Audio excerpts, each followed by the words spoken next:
दोस्तों, क्या आपको पता है टेलीविज़न कितने दिलचस्प तरीके से ईजाद हुआ? क्या आप जानते हैं कि टेलीविज़न की ईजाद में इब्तदाई तजर्बे में बिस्कुटों के डब्बे और साइकिल का लैंप इस्तेमाल किया गया था? जी हाँ, साइकिल का लैंप। तो चलो वीडियो शुरू करते हैं। वीडियो देखने के बाद उर्दू साइंस चैनल को सब्सक्राइब ज़रूर कर लेना।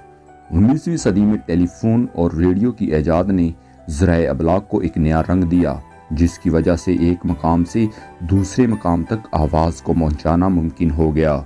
इसी दौर में स्कॉटलैंड के एक साइंसदान जॉन लुई बैरड ने आवाज़ के साथ तस्वीर को एक जगह से दूसरी जगह पहुंचाने का तजर्बा किया, जिसके नतीजे में टेलीविज़न की ईजाद हुई।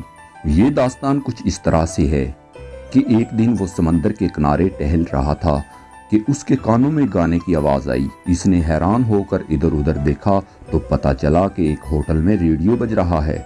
इसने सोचा कि हवा की लहरों पर आवाज़ कितनी दूर चली जाती है, क्या इन लहरों पर तस्वीर एक जगह से दूसरी जगह नहीं जा सकती? इसे फोटोग्राफी का शौक था।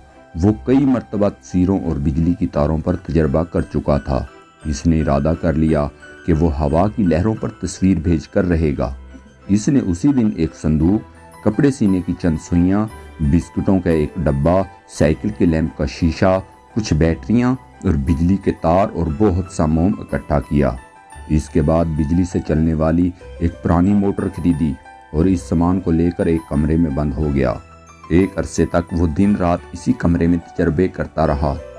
इसके सामने एक पर्दा लगा हुआ था। आखिर एक दिन इस पर्दे पर तस्वीर आ ही गई, लेकिन वो कुछ ज़्यादा साफ ना थी।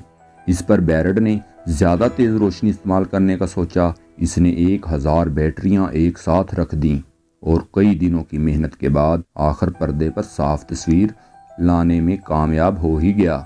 अब बैरड ने कई मशहूर साइंसदानों को अपना ये कारनामा दिखाया। ये साइंसदान भी टेलीविज़न ईजाद करने की फ़िक्र में थे। उन्होंने बैरड से कहा कि तुमने तो मैदान मार लिया। अगले ही दिन बरतानिया के तमाम अखबारात में बैरड की हैरत अंगेज ईजाद का हाल छप गया। ये 1926 की बात है। 30 दिसंबर 1929 को BBC लंदन ने टेलीविज़न का जो पहला प्रोग्राम पेश किया, इसमें बैरड का ही तरीका इस्तेमाल किया गया था। इसके बाद बहुत से साइंसदानों ने टेलीविज़न में इस्लाहें की और बैरड के तरीके से हटकर दूसरे तरीके ईजाद किए, लेकिन टेलीविज़न का बानी बैरड को ही माना जाता है। अगर आपको ये वीडियो पसंद आई है तो लाइक और सब्सक्राइब ज़रूर करें। शुक्रिया।